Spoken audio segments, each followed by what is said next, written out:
Hello, welcome to Studies in Theatre MOOC program. Now we are continuing with our discussion of Natyashastra. In the previous lecture, we studied about the origin of Natyashastra. We studied about the historical perspective, whatever information is available, and a little bit about Bharat Muni, because there isn't much information about this great knowledge seeker. And then we discussed how it is structured, what are the different purposes for which it may have been written, and how it is impacting the contemporary performance cultures as well. So a little bit of this has already been done. Now the chapters have been discussed one by one. Half the chapters we discussed in the previous lecture. Now we will take up the remaining chapters. In total, it is the 38 chapters or sections in which this book is divided, and today we will take up the discussion of the chapter number 19 and onwards. Now, in chapter number 19, it is the significance of sound. Discusses this chapter therefore about sound in drama, including music and vocalization. So look at this, how important and how futuristic this text is, because this text is looking at the acoustics, the importance of sound in a particular production, in a theatre production, and it cannot be ignored. And this researches or this evolution is available in many theatre cultures, especially in Greek theatre cultures, where because of the sound, arranging sound, amphitheater were provided a scenery or a scan, but it's very crucial to understand that theorizing it is a very significant step in the direction of promoting that art as a science, promoting this art as a profession and as a research area. Then the next topic that he takes up is modes of address. That is how we address people and what are the different styles of speech and their appropriate use in drama. So he is talking about sound, and in the previous chapter, and here he is talking about speech. You can look at the correlation between the two chapters. So, and both are placed in continuation with each other. So, when we are doing theatre, speech matters a lot, because it's not just the powerful dialogues or meaningful dialogues that make a play very impactful, but it's the manner of the delivering those dialogues that is actually very crucial. Sometimes very important dialogues may get lost if they are not uttered very nicely or in the way that they deserve to be spoken out. So what are the different styles of speech and how can we use them effectively to create an impact in drama? This is discussed in this chapter. Then chapter number 21 talks about the heroic heroic sentiments that are visible in different kinds of action scenes or plot line of the play. So it focuses on the characters and their portrayal in drama, like how characters represent different kinds of sentiments and how these should be portrayed in a play. Then the next chapter talks about succeeding in competition. That is providing a guidance on winning competitions and gaining recognition as an actor. How nice and such a futuristic topic this particular chapter is giving, that if you want to outshine the others as an actor, what is it that you must do? What is it that you must acquire? Then the beautiful. So this chapter is talking about beauty as an essential aspect of drama. That is, things are performed and staged for the sake of beauty, in order to look beautiful, in order to present beauty on stage. And it's not just the physical beauty that this chapter talks about. This chapter talks about the beauty in general, beauty in detail, as a concept, as a paradigm which is present in presentation, expression, theme, and overall aesthetics of the play. The other aspect is the excellence of drama. It is exploring the qualities that make a drama excellent. How can you make your drama excellent, better than the others? What are its high points that one must keep in mind while performing a play? Then, what are the things that one should keep in mind while composing? So, Rules of Composition is the title of the next chapter, which provides guidelines for composing plays, writing plays. So, he is addressing the playwrights here, and of course, people who are involved in various stages of adapting a particular text. So, that composition guidelines will help him. The structure of sentiments. This examines the structure and hierarchy of emotions in drama. Like to what extent we can make our play an emotional play, or how can we control the various conflicts of emotions or various conflicting emotions to be staged in an appropriate manner on the stage. So that kind of structure and that hierarchy is discussed in this chapter. The compositional elements are discussed in chapter number 27, where various components of drama and their interplay with each other is highlighted and analyzed by Bharat Muni. Then varieties of drama. Although this has already figured in 10 types of drama on the basis of the styles of presentation, but here we are also looking at their characteristics. So the types of drama and their characteristics. Then varieties of representation is the topic for chapter number 29, which discusses different styles and techniques of dramatic representation. So it's not just the direct type or types based on the level, based on the theme and issues, but on the basis of representation also the dramatic types can be created, and which Bharat Muni has done in this chapter. Chapter number 30 talks about the style, stylizing, styling, varieties of styles that explore different stylistic approaches to drama. It's a very important field because the discussion here may not be applicable to all the things that are present in this chapter, but the manner in which he approaches this subject becomes useful for us to apply them in our context as well. Then the qualities of a director.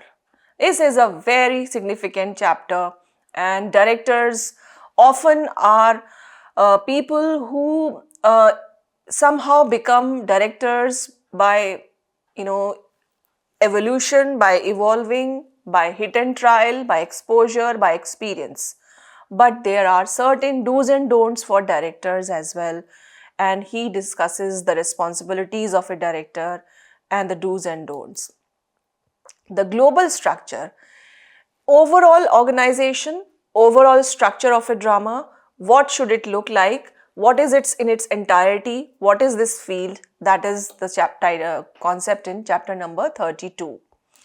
Then 33 talks about the subsidiary parts of a play, that is the auxiliary elements of drama, how various different aspects in drama, subdivisions in drama are present.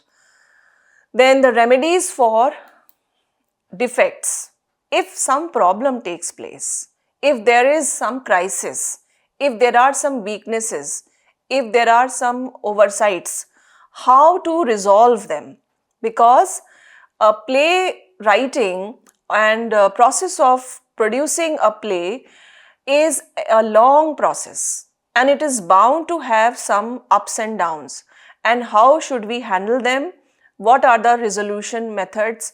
So this is a significant chapter, and this chapter also gives us a very sound example of the fact that drama was being done in that time.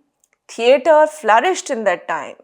It was not just a theory, it was being done, it was being watched, and therefore, because of this fact only, Bharat Muni could see what are the problems, what are the weaknesses which need to be resolved, and the future theatre people need to be suggested about them, counseled about them, and that is why he includes this chapter, the remedies for defects. The efficacy of the world. Here he discusses the impact of drama on the world. How does theatre, how does drama impact people, culture, politics, society, and human beings? So this is a chapter that connects drama to so many fields. Various tropes can be picked from here to take them further as the areas of study and explore them, how they have been evolving in our performance culture ever since this text was written. The next chapter gives concluding remarks where he summarizes the teachings of the Natyashastra and its significance in the world of performing arts. And these chapters are therefore very, very methodically, very logically arranged chapters which refer to the discussion of drama from all angles, from its construction part, how the theatre should be constructed, its stage designing, costume, sound. The word light does not figure in any chapters, but because the idea of lighting was not that advanced, but he does touch upon this issue when he talks about representational drama and talks about the presentation of drama. So all in all, this text is a very detailed discussion. I have shared this summary of the chapters with you in order to give you this idea that so many topics can be picked up from Natyashastra to talk about drama. It's not just Navrasa or nine rasas that generally overshadow the other aspects of Natyashastra, but these are other so many aspects of drama that are present. So this is a collective comprehensive guide. Now let us move on to the concept of ras and bhav. So what is the definition of ras and bhav? Rasa refers to the aesthetic experience or emotional essence evoked in the audience during a performance. Bhav denotes the emotional states or moods portrayed by the actors on stage. So if I do something, that will be a bhav, and what you feel out of it, the experience that you have, or the emotional essence that you gather from my bhav will be rasa. So it's important for an actor to know both. It's important for any theatre person who is involved in the production of theatre, plays or whatever, must know both the sides, bhav as well as rasa. And the importance of rasa theory is that it forms the cornerstone of our aesthetics, that is Indian aesthetics, and it provides a framework of to understand the emotional impact of dramatic art on the audience, how we control people through our enactments on stage, how we bind audience through our enactment on stage. This is what the role of rasa theory is. Now, according to Natyashastra, the primary objective of a performance is to evoke specific rasas in the audience, such as love, compassion, valor, or wonder. So, acting, abhinay, is a deliverance in a state, in a state which is in future, which is ahead of us. And who will we deliver in that state? Along with actors acting, it's the audience who will be delivered in that state. So, audience is the key point. Audience is the mood point in the act of doing theatre.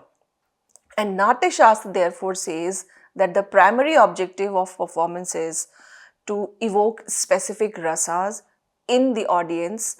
It could be compassion, it could be valor, wonder, amazement, anything. And we apply these in dramatic practices also. Look at this diagram which is mentioned here. It talks about 3 types of bhav. Now, what are these 3 types of bhav? The first is Anubhav. Anubhav refers to the emotional experiences related to the audience, whereas Vibhav refers to the stimulants that cause that experience in the audience. And Vyabhichari bhavas are the transitory emotions or emotional states experienced by the audience, and all these 3, that is Vibhav, Anubhav and Vyabhichari emotions, these 3 bhav are put together, are present in different collaboration, different combination to create a basis of understanding the emotional expression in classical Indian dramatic theory. So, it's very crucial for us to understand that how these 3 kinds of bhav are in collaboration working, and we need to decipher these 3 in order to understand the working of the Indian aesthetics in our dramatic culture. Then how should we apply this to our practices? So the successful portrayal of bhav by actors supported by appropriate music, dance and stagecraft leads to the generation of rasa in the audience. So if an actor is trained into bhav, in manipulating the bhav, in managing the bhav, the 3 bhav, Anubhav, Vibhav and Vyabhichari, and therefore he gives birth to the right rasa to the audience. He creates, he prepares, he makes the rasa for the audience. So the text outlines the techniques as well as principles, as you could see in the discussion of the chapters, how we achieve this rasa siddhi. That is, rasa siddhi means attainment of the desired rasa or delivering the state of desired rasa onto the audience, taking the audience into that state. This is called as rasa siddhi. And the successful communication of aesthetic experience through the performance of dramatic works. So, communication of what an actor wants to express through her bhav is the attainment of rasa siddhi, and therefore it helps a lot in the dramatic practice. Well, this may sound easier said than done, because it requires a lot of practice on part of an actor to be able to understand the role of these words and these terms in the act of theatre. Then, what are the elements of drama that Natyashastra offers? It defines 10 essential elements of drama known as Dashroop or Dasroop. What are these?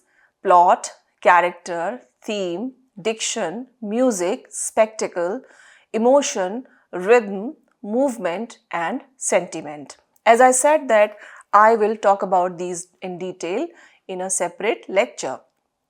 Then each of these elements plays a crucial role in the composition and execution of a dramatic performance, contributing its overall impact and effectiveness. Now, explanation of natak and its components, like what are the components of a natak, that is a play. So, natak refers to the dramatic performance or a play characterized by its narrative structure, thematic content, and performance style.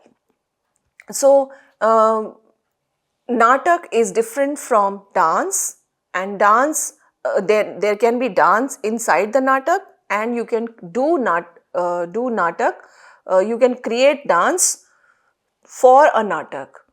Although these are not mutually exclusive, but still a natak is something that is a dramatic performance which has a plot line, which has a narrative, and there are certain elements required for that, like plot, that is the vastu, characters, that is nayak and nayika, dialogue, that is vachika, and stagecraft, that is angika, all of which are carefully orchestrated to engage and entertain the audience. So, vastu means the plot, the characters, the angika and vachika, dialogues, action, stagecraft, everything put together creates an impact on the audience. Then acting and gesture. So principles of acting and gestures are Natyashastra prescribes detailed guidelines for actors, emphasizing the importance of physical expression, vocal modulation, and emotional authenticity in performance. Actors are expected to master a wide range of facial expressions. You can see the different facial expressions in the picture, hand gestures, that is mudras, and body movements, that is angika abhinay, to effectively convey the intended emotions and sentiments.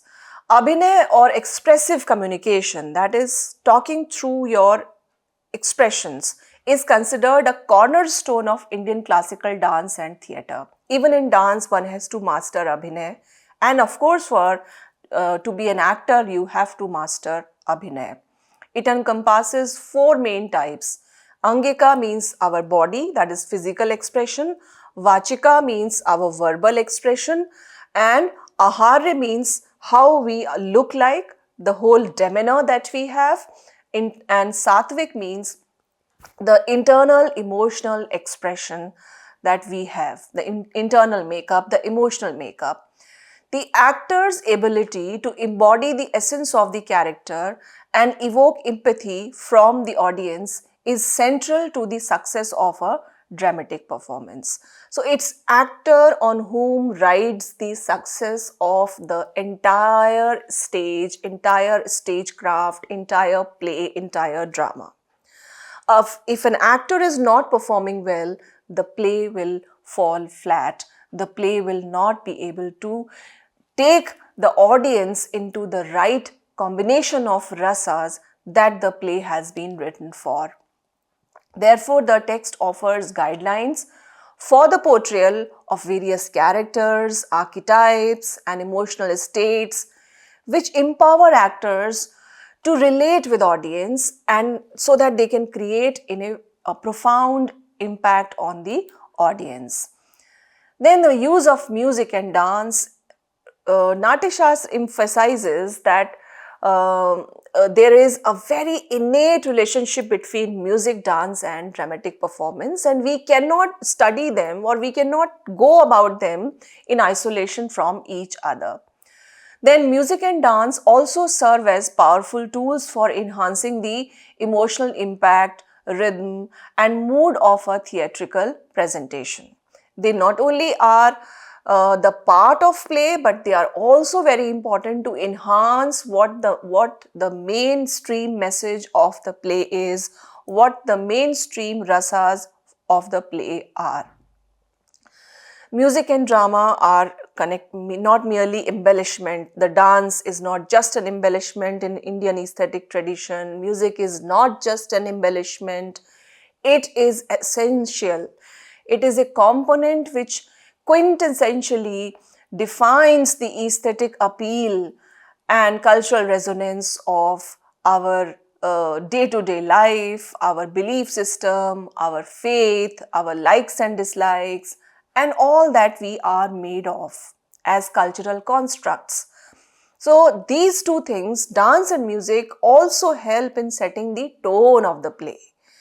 That is why you know that these days, in the times that we live in, we have we have music, background score. We have background score, and there are separate award categories for background score of films and TV serials and OTT platform productions, because background score plays a very important role in enhancing the emotions and carrying forward the message, the emotion of the play. So it creates a harmony with what the text is telling, with what the dialogue is meaning to be intended, and it also creates a unity between all the different elements of the play. So audience and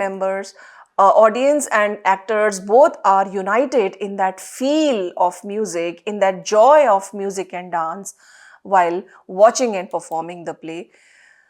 Then how is stagecraft and production taken up by Natyashastra? Because here Natyashastra says that is a detailed need for creating immersive experience for the for the audience, and this we can achieve through stagecraft and production design. So there is a need for focusing on stage as a place where everything is going to be staged, and in that staging, if we miss out certain elements, then it can impact negatively. So the book offers guidelines for set design, costume selection, makeup, lighting, and special effects, all of which contribute to the visual and auditory spectacle of a performance. Then moving on to set design and costumes and lighting. The stage serves as a canvas for artistic expression, with set designs reflecting the mood, theme, and setting of the production. Costumes and makeup help delineate characters, convey social status, and evoke historical or cultural contexts.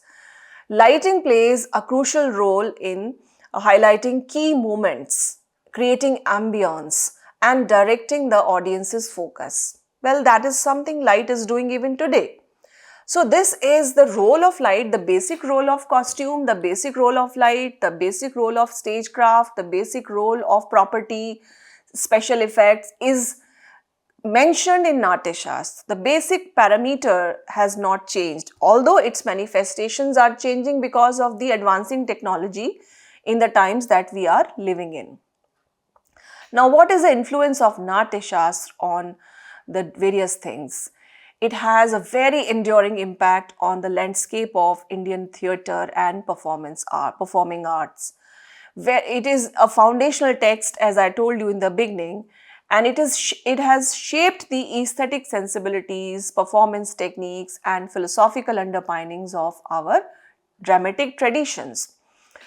The subsequent theatrical traditions and scholarship have also been impacted by Natyashastra, because the principles and concepts elucidated in Natyashastra are continuing to resonate in our theatre culture production even today.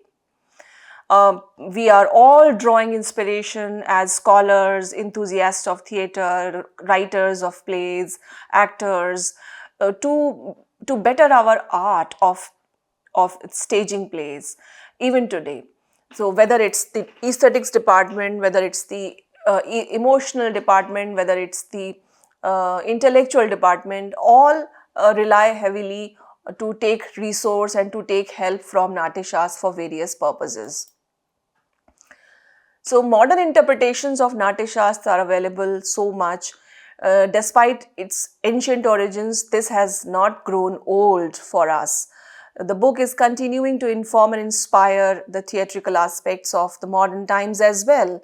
Its principles and techniques are adapted and interpreted in innovative ways by modern artists and directors, reflecting the evolving nature of Indian theatre.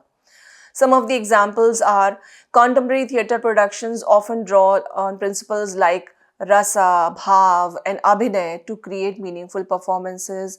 From experimental theatre to mainstream productions, all kinds of productions are seeking influences from Natyashastra in artistic endeavors, showcasing that it is a timeless knowledge and it can be adapted to suit various kinds of contexts. The Mahabharata, for example, by Peter Brook, renowned director, Peter Brook's adaptation of the Indian epic, he draws heavily from Natyashastra's principles of performance and storytelling. Then Ghatotkacha, the Game of Shadows by Atul Satya Kaushik. This contemporary theatrical production reimagines the story of Ghatotkacha, a character from the Mahabharata, through a blend of traditional storytelling and techniques in modern stagecraft.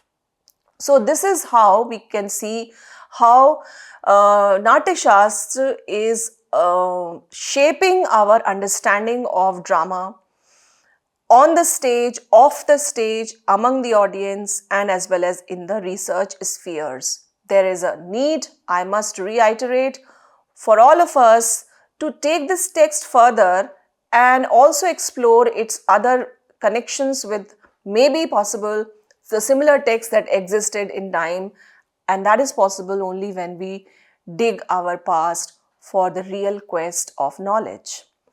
So this much for today's discussion. In next lectures, I will take up in detail about various other elements of our Natyashastra, so that you can see how it can be applied onto various kinds of texts. The sources that I have used for the pictures are these. Thank you very much. I hope you have enjoyed today's discussion. See you in different lecture.